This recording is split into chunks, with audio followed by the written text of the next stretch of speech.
Hello there. Welcome to the class today. My name is Dee. I'm your calculus teacher for this demo class. So for today's class, I have a topic to discuss. I would like to talk about the topic of the series. Okay, there are 5 different topics about series. Today, I will be focusing on the part of the convergence and divergence. Now let's get started. Okay, so before we can get into the convergence and divergence, we would like to talk about series. But before we can define series, we will have to define the sequence first. Okay, so by definition, sequence is quite simple. Okay, we can say, all right, a list of any number, it can be written in order. That will be just called series. Sequences. So by that definition, we can have a sequence with infinite number of numbers, right? Now, so we will name them one by one, and we'll name the first term A1, and name the second term A2, and so on. And we'll name the general term AN as the nth term of the sequence. Now, we know the definition of sequence now. Let's talk about the convergence and the divergence of the sequence. So by definition, what's the convergence of a sequence? Now let's think about that. When we say convergence, we mean as n goes to infinity, the sequence goes to a certain number. That is, no matter how big the number n is, the sequence goes to a certain number. For example, we can have 1, 2, 3, 4, 5, these natural numbers.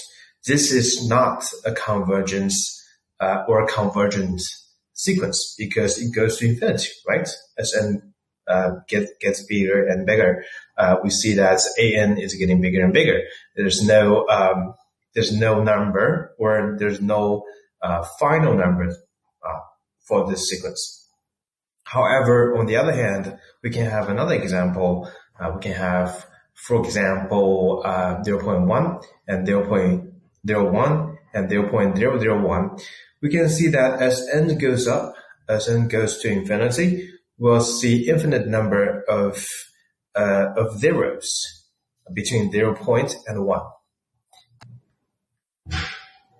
A2 is equal to 0.01 and A3 is 0.001. So for the term AN, we will just have 0.0001 with n zeros between 0 and 1.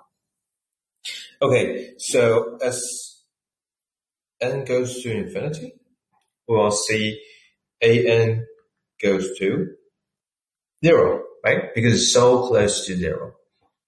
That's something we called a convergent series, or sequence, sorry. All right, let's move on. Now, let's figure it out. Before we can get into the determination of convergence and divergence, let's talk about how we can get AN first. Okay, so this is a very normal case of a sequence. Now, let's determine the general term, or let's determine a formula so we can have the general term in an equation. Okay, so now let's see. Well, we will have to find out something first, that we can see that the second term and the fourth term, or the even number term, are negative. However, the odd number terms, the first one, the third, and the fifth, they're all positive. So how can we control that? We will use something called -1, okay, or the power of -1. We will have -1 to the power of n. In this case, when n is 1, we'll say, okay, this is negative to the power of 1, so it's just -1. Okay, we don't want that because we don't want the odd term to be negative. So I'll have negative 1 to the power of n plus 1. Okay, in this way, when my n is 1, my term goes to negative 1 to the power of 2, which is v1. And when I have n equal to 2, I'll have negative 1 to the power of 3, and that will just be negative. In this way, I'll have all my odd terms to be positive and all my even terms to be negative. Okay, so all I have to do is just multiply negative to the power of n plus 1 before my term, before my general term. Okay, now let's talk about the general term. The general term, we see that this is quite simple, right? We can see that the denominator is a multiple of 5, or it's a power of 5. The first term is 5, second term is 5 squared, the third term is 5 cubed. So I can say, okay, the denominator can be written in the form of 5 to the power of n. What about the numerators? Well, numerator is simple. It's 3, 4, 5, 6, 7. So it's starting from 3. It's adding 1 at a time. So I'll just say, what about, let's just do n plus 2, right?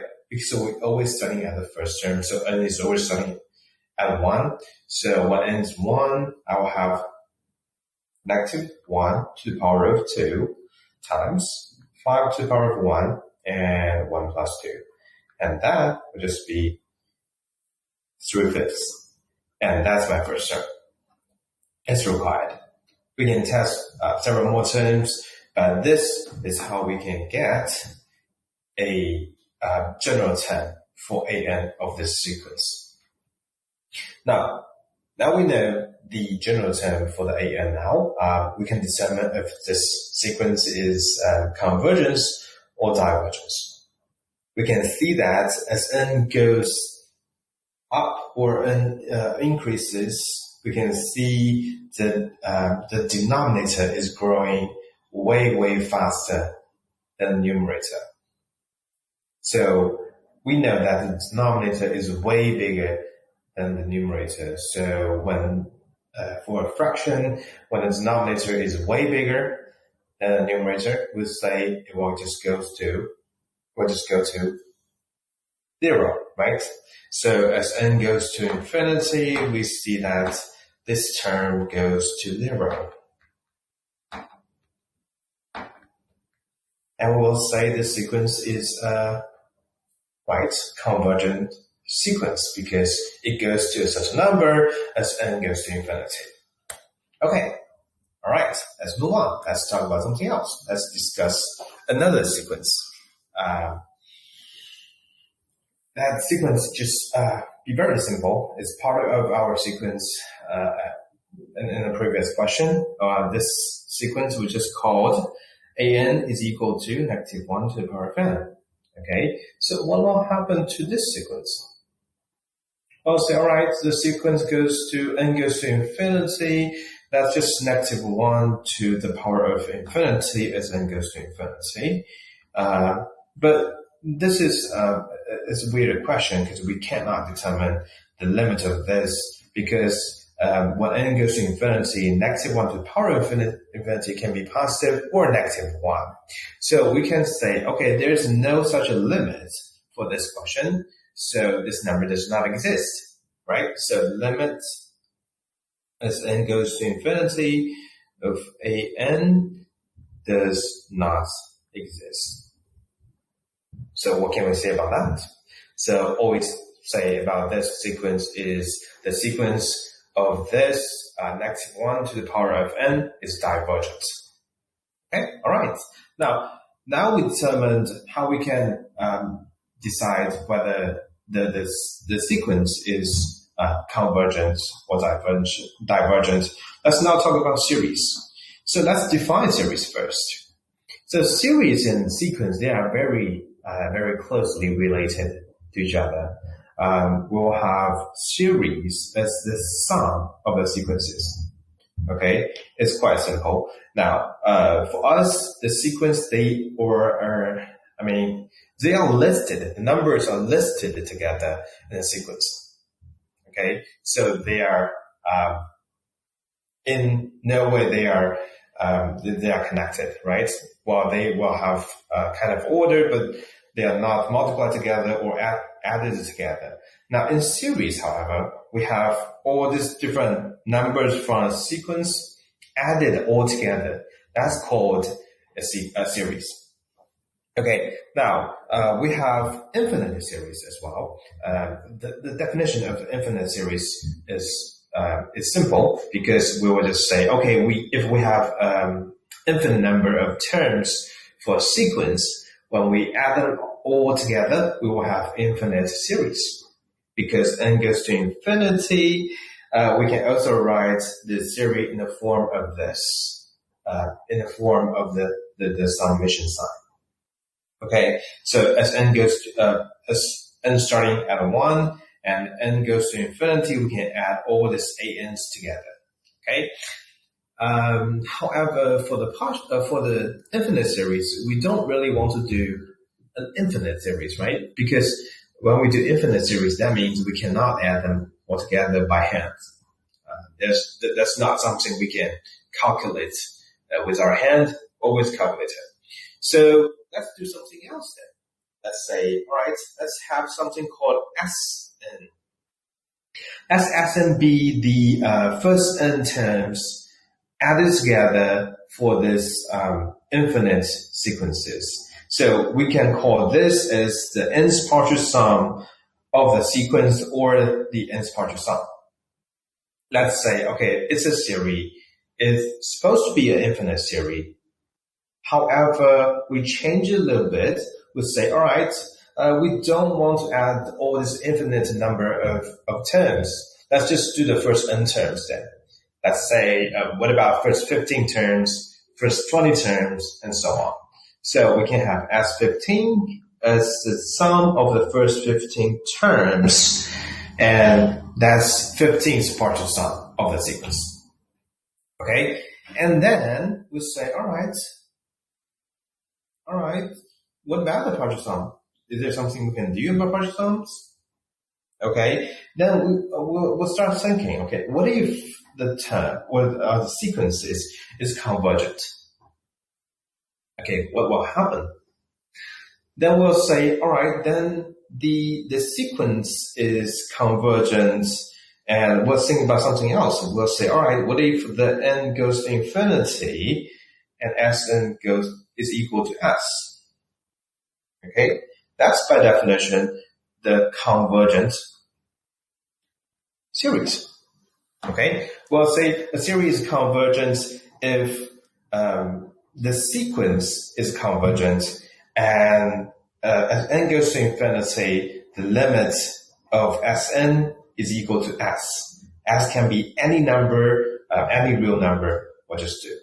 Okay, so we can write something like that.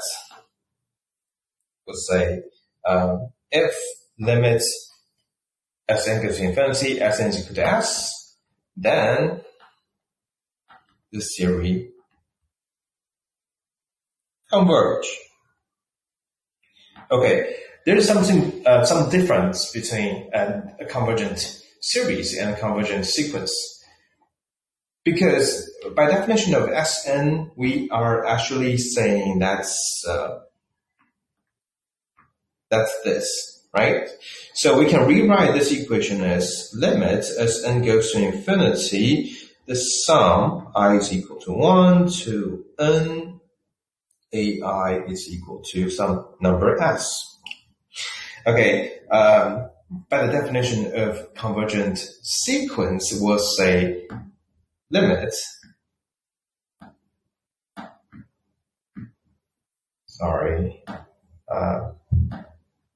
by definition of convergent sequence, we'll have limit as n goes to infinity AN is equal to L. Okay, so by this definition, we'll say, all right, so a convergent sequence asks us to have the last term. We'll say, okay, it's not actually the last term, but we can say that's the last term because n goes to infinity. The last term is L. However, the convergent series asks us not just the last term has to be some certain numbers. If we add them all together, it will not go to infinity. We'll just add up to some terms. Okay, so it's quite different between the convergent sequence and the convergent series. Now, we have different types of this series.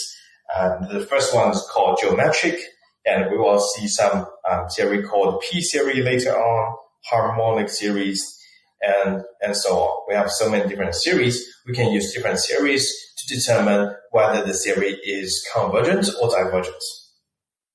Now let's talk about the first one, the geometric series. The geometric series is quite simple. We know the geometric series for what, right?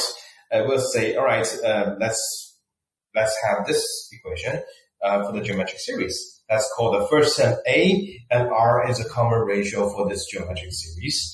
And we can write the geometric series as A times R to the power of n minus 1, and n goes from 1 to infinity. Okay, that's this part. Now, we'll say, what if, or how can we determine this geometric series is convergent or divergent? We'll say, well, it's quite simple. When you have R with absolute value of R less than 1, then the geometric series is convergent. On the other hand, we will have R is greater than 1, or R absolute value of R is greater than 1. We will say, okay, this geometric series is divergent. I will not go into how we can prove this. Only thing we have to do is to memorize that R with absolute value less than 1, we have the geometric series as the convergent series. Okay, now let's see a question. Let's see if we can determine if this series is convergent or divergent. For this series, we would like to discuss that if this series is a geometric series or not first. Now, let's see that. We can rewrite this series as 2 to the power of 2n divided by 3 to the power of n minus 1. Because we know that 3 to the power of 1 minus n is equal to 3 to the power of negative n minus 1. And that can be rewritten as 3 to the power of n minus 1 and 1 over that. Okay, sorry. It's just very simple way of using your exponential rules. Okay, all right. Now, that's a different way of writing our series. So I'll just put the series in this form, and I would like to say, all right, what about the 2 to the power of 2n? Can I write that in something different? Can I write that as 4 to the power of n divided by 3 to the power of n minus 1? Okay, can I move on? Can I say, what about take out the negative 1? Okay, that is, let's take the 4n divided by 3n, and negative 1 means what? Negative 1 here means you can just divide by 3, right, on the denominator. So that can be rewritten as the series of 3 times 3, 4 to the power of n. I mean, it's very simple for us because this will just be a geometric series, right? So we can say, okay, the first term A is equal to 3 and R is equal to